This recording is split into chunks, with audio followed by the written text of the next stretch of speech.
प्रिय बच्चों, class 11th Hindi आरोह भाग का जो काव्यखंड है, सर्वप्रथम जो आपका प्रथम पाठ है वो कबीरदास का है और कबीरदास के पद से संबंधित बात हम आपके सामने करेंगे। तो सर्वप्रथम हम पद लिखेंगे, इसके बाद इसका संदर्भ, प्रसंग, भावार्थ और साहित्यिक विशेषताएं के विषय में बात करेंगे। तो बच्चों, पद जो है, पद भाग 1 प्रथम पद हम देखेंगे जो कि लिखा है बुक में, हम तो एक एक कर जाना। देखिए, हम तो एक एक कर जाना। दूसरी पंक्ति है, दोई कहे तिन्ही को दो जग। देखिए,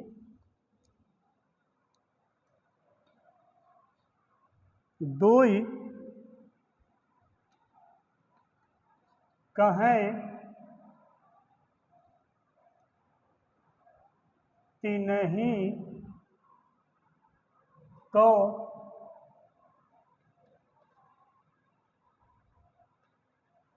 दो जग, जिन नाहिन पहचाना। जिन नाहिन पहचाना।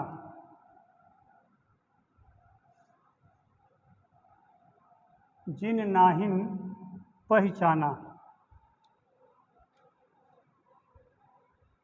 इसके बाद तीसरी लाइन है, एकै पवन, एकै पवन एक ही पानी। एक ही पानी एकै ज्योति समाना। एकै ज्योति समाना।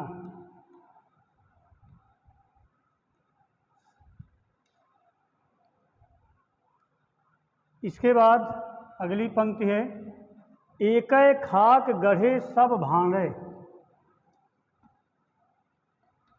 एकै खाक गढ़े सब भांडे।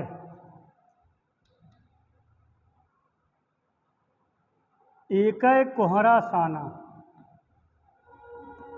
एकै कोहरा साना। जैसे बाढ़ी काष्ठ ही काटे। देखिए, जैसे बाढ़ी काष्ठ ही काटे, अगिन न काटे कोई। अगिन न काटे कोई। 3 लाइनें और हैं। इसके बाद की जो पंक्ति है, सब घट अंतर तू ही व्यापक। सब घट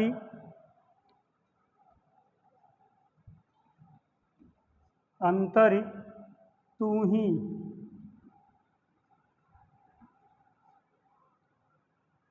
व्यापक। सब घट अंतर तू ही व्यापक, धरै स्वरूप सोई। धरै स्वरूपय सोई। माया देख के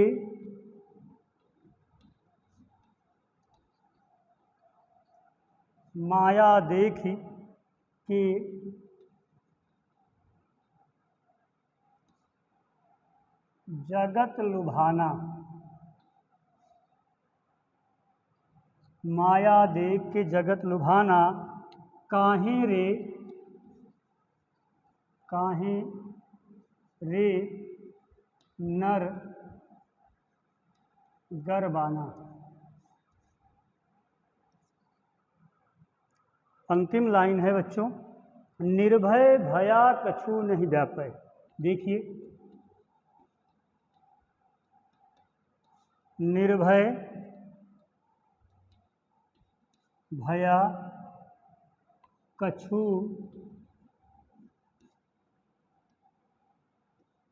नहीं व्यापै। कहें कबीर दीवाना।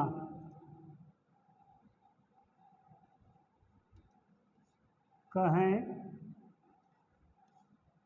कबीर दीवाना। तो बच्चों, यह कबीर दास जी के एकमात्र रचना बीजक से लिया गया है। बीजक में 3 भाग हैं, साखी, सबद और रमैनी। तो ये सबद से लिया गया है, जो पद है गेय पद है। भाषा की बात हमने जीवन परिचय में आपको गूगल मीट के भी माध्यम से बताया है, और हमने लिख करके एक वीडियो भी भेजा था। तो कबीरदास की जो भाषा थी वो सदुकड़ी थी, क्योंकि साधु संतों के साथ वह भ्रमण किया करते थे, निराकार ब्रह्म को मानते थे, वह साकार ब्रह्म को नहीं मानते थे, अवतारवाद को नहीं मानते थे, तीर्थ यात्रा का विरोध करते थे, रोज़ा नमाज जकात का विरोध करते थे, माला पहनना, टोपी लगाना, तिलक लगाना, इन सबको आडंबर मानते थे। तो साकार ब्रह्म को न मान करके वह निराकार ब्रह्म को मानते थे। लेकिन इस पद की बात की जाए तो कबीरदास के बीजक के शब्द से यह पद लिया गया है, उद्धृत है। और प्रसंग की बात करें तो कबीरदास ने इस पद में ईश्वर की एक सत्ता, एक अविनाशी सत्ता की बात की है, जो कि कण कण में व्याप्त है। कबीरदास का ये मानना है कि ईश्वर एक है, परमात्मा एक है, न उनका अलग अलग रूप है, न स्थान है, और न ही वो अवतार लेते हैं। कबीरदास इसके संदर्भ में कुछ उदाहरण भी प्रस्तुत किए हैं। तो देखिए, शब्दार्थ की बात करें तो एक एक, पहले एक शब्द का अर्थ परमात्मा और दूसरे एक शब्द का अर्थ एक संख्या से लिया गया है। यहाँ पर बच्चों यमक अलंकार भी है, क्योंकि जहाँ पर एक ही शब्द एक से अधिक बार आए, दोनों के अर्थ अलग अलग हों, वहाँ यमक अलंकार होता है। तो यहाँ पर एक एक का अर्थ परमात्मा पहले का, दूसरे का एक संख्या है। दो ही माने दो, तीन ही माने उनको, दो जग माने नरक। ये फारसी का शब्द है जो दोजक से बना है, तो दोजक का अर्थ नरक हो गया। इसी प्रकार पवन का अर्थ वायु हवा से है, पानी का अर्थ जल से है, ज्योत प्रकाश या अग्नि, और समाना का अर्थ है व्याप्त होना। खाक का अर्थ है मिट्टी, गढ़े का अर्थ निर्माण करना, भांडे अर्थात भांड जिसको बर्तन कहते हैं, और कुहरा का अर्थ कुम्हार से है, कुंभकार जो मिट्टी का बर्तन बनाते हैं। सानना का अर्थ मिलाकर। इसी प्रकार बाढ़ी अर्थात बढ़ई जो लकड़ी का काम करते हैं, और काष्ठ का अर्थ काठ अर्थात लकड़ी से, अग्नि का अर्थ आग से है, घट का अर्थ शरीर, अंतर का अर्थ अंतरात्मा, शरीर में, ये हृदय में, अंतरात्मा में। व्याप धरे स्वरूप सोई, माया देख के जगत लुभाना, काहे रे नर गर्बाना। गर्बाना का अर्थ है गर्व करना, घमंड करना, अहंकार करना। निर्भय माने निडर, व्यापय का अर्थ व्याप्त है, और कबीर कहें कबीर दीवाना।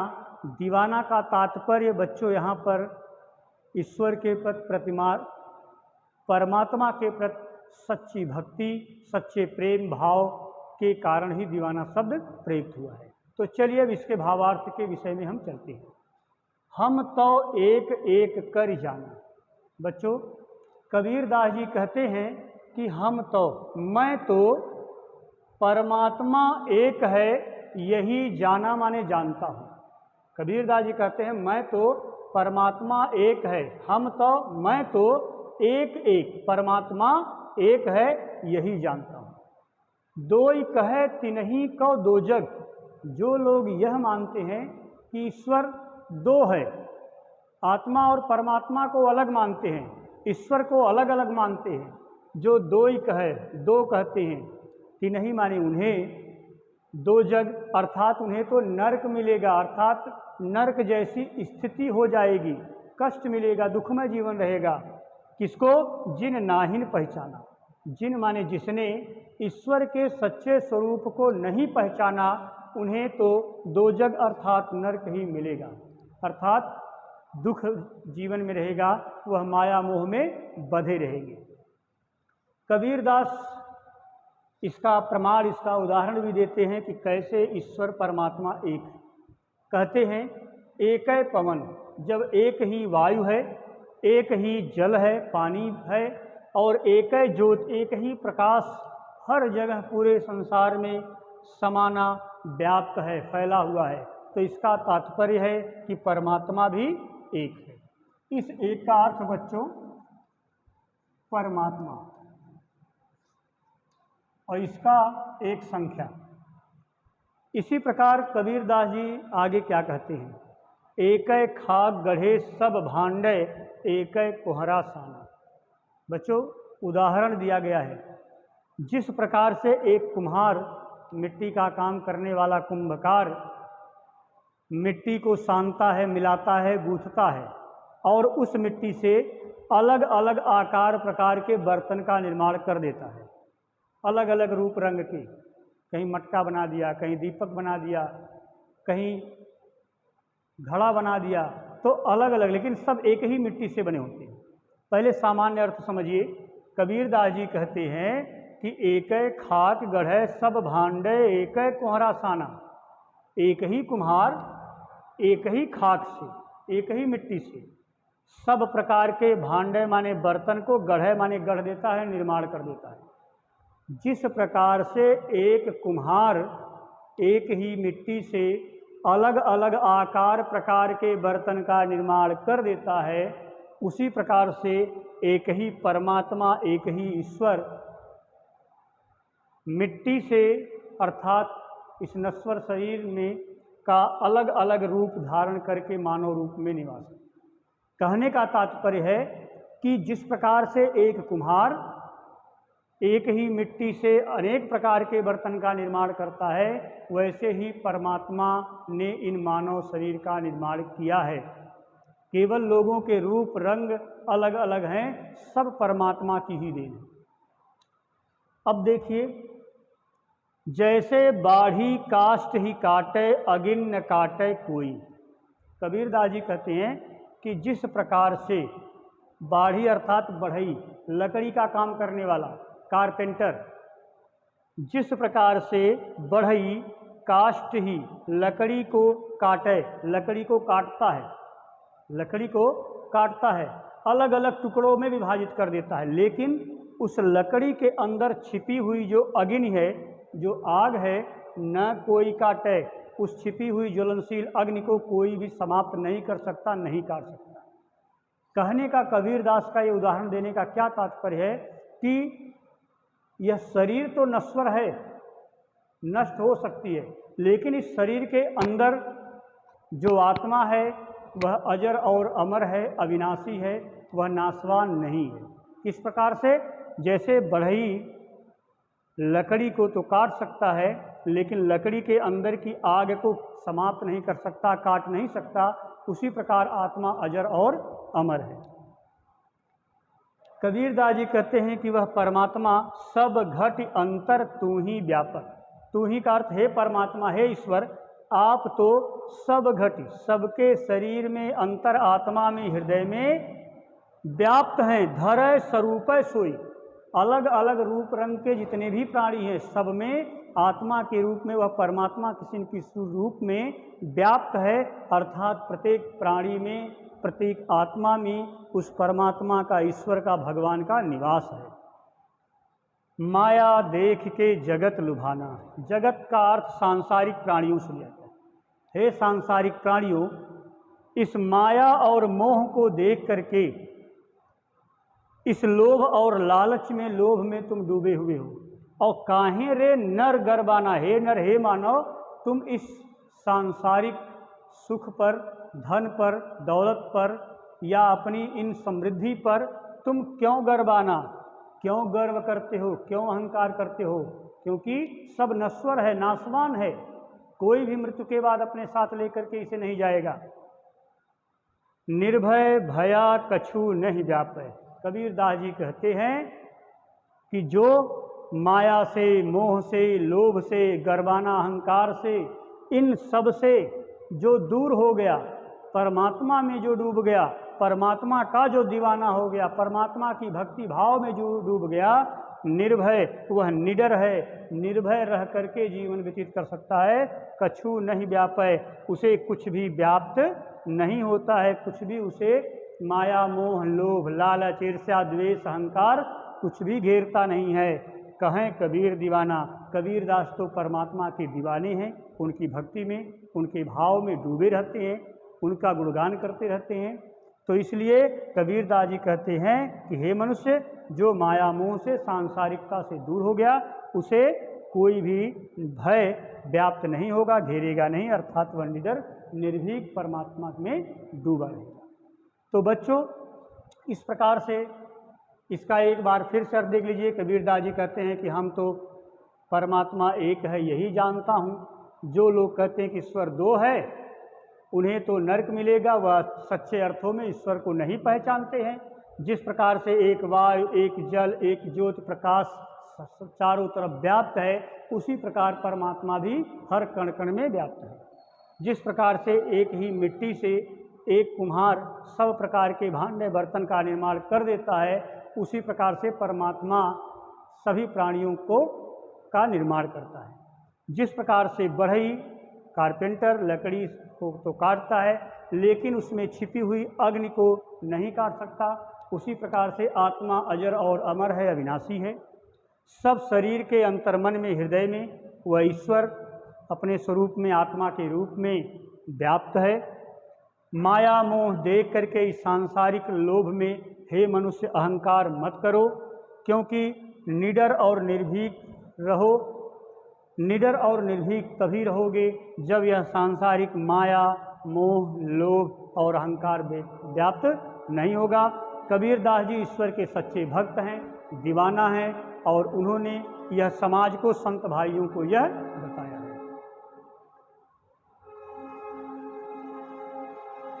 तो बच्चों, इसके बाद अगर साहित्यिक विशेषताओं की बात की जाए तो एक एक में यमक अलंकार है। एक एक में कौन सा अलंकार है? यमक अलंकार है। चलिए हम एक बार साहित्यिक विशेषताएं देखते हैं।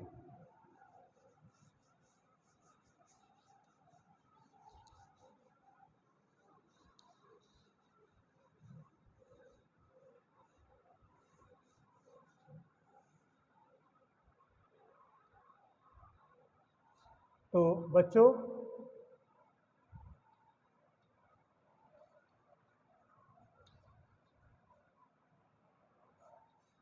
साहित्यिक सौंदर्य,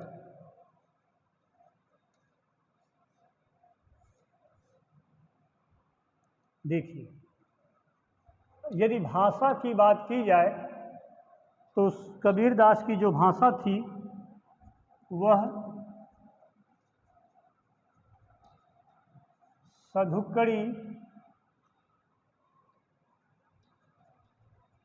पंचमेल, साधुओं के साथ साथ रहते रहते बच्चों उन्हें उनकी भाषा, उनकी बोली वो जानते थे, सीख गए थे, इसलिए सधुक्कड़ी, पंचमेल, खिचड़ी कहा जाता है।